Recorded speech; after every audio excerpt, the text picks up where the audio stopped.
This is a Hayworth Fern chair. It's one of the higher end chairs that they have. I'm going to show you something that has all the bells and whistles. Right now, it is not adjusted for me at all whatsoever. You will see that perhaps it doesn't fit me very well. We're going to change that. We're going to show you what all the adjustments do. So why don't you come in and just show the adjustments on this side, Jack? So you can see that the adjustments are labeled, but I can also feel them. Once you get to know the chair, you'll know what they are. There's a tension lever, back lock, and this one is the overall height. So, okay, I'll come back out again.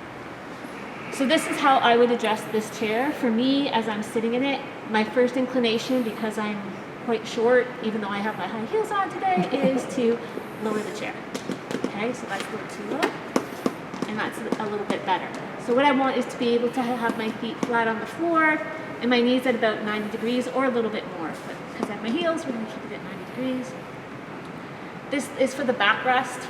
I can have it fully so that I'm going to loosen it off so you can see. It goes all the way back.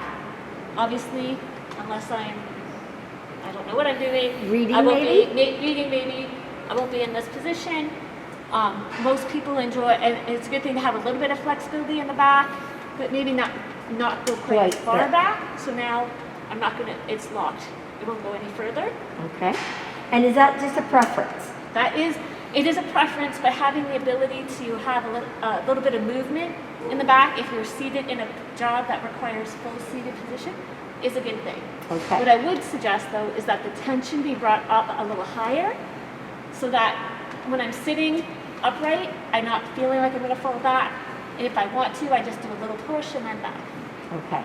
So there's not a lot of force to get me into that position, and this allows me to actually go from upright, supported work, right into that I want to read or talk to somebody. Okay. And I can recline a bit and get a different back posture. Okay, Great. now Jack, I'm going to turn around. I'm going to show you the lumbar. Okay, the lumbar support on this chair is right here. It moves up and down. The best way to do this and turn where you want that is to feel where that low back curve is on yourself. Turn, Kelly. You want to just turn right just here. so Jack can get in there. Good. Okay. And you're looking for the the natural curve of your back? Yeah. Kind of put your And hands then there. I want to move back. So when I move back, I feel like that's a bit low. So I'm going to try to raise it up a bit. And it should then kind of fit into that curve of your back. Yeah. Okay, so you're kind of adjusting it so that it fits your S curve. Yeah, and I like that, except I know what I've done now. I'm going to turn around this way. Yeah, come on back. Is if you can see what I'm struggling with at this point, having not adjusted it yet, is the length of the seat pan. So again, I'm quite short. This seat band is extended, and it's hitting the back of my legs.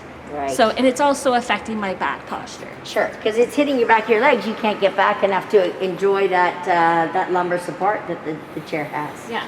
And excellent. As you saw, they're labeled on this side. This one here is the seat pan. So for this one, again, you squeeze, you can move it out, or you can, what I want to do is move it in. This is a new chair, so it's a little bit tight. Yep, here I can start moving. Did you get it? There we go. So now you can see there's about 2 fingers of space behind the end of the seat and the back of my leg. And my back is now more supported because I can lean back into it. And that little bit of flex, I probably would put it a little bit tighter. And I'd have to play with it a little bit. Yeah, to get the right there, that's perfect. So the key then is set your feet first. Then I guess technically, so that's the height. Then the seat pan, so that we have a nice comfy and not a lot of compression. Your back is at the backrest, and then set your lumbar support. Excellent. Okay, and sure, that's the one on that side. Then you would want to work on your armrests. These armrests are just have a single adjustment in terms of height, but they have a good range. They do go very low. A lot of armrests don't go this low. These armrests go really low, so they do go out of the way. I'll show you what I mean. I can move right up into this, that goes right underneath the desk. If they were at full height and they did not adjust, we would hit the desk, and that would be a problem. So that's good. Ideally, we would have some other armrests when we show another chair, and it has a little bit more adjustments in the armrest. Okay, and we can talk then a little bit about what is the right armrest like. So when you move those armrests underneath, I'm assuming that's, you're not really gonna be using them and you're gonna use the desk surface. Yes. Yes? But that's one way to set up. That's one way to set up, and then others is when you use the desk, the armrest, and then have some other way of getting to the keyboard then. Yeah. And I'll just show this, we'll come back to it later. Yeah. But you can see that my arms are slightly abducted on these armrests, and as they are. We'll talk about that again. Okay. Okay. All right.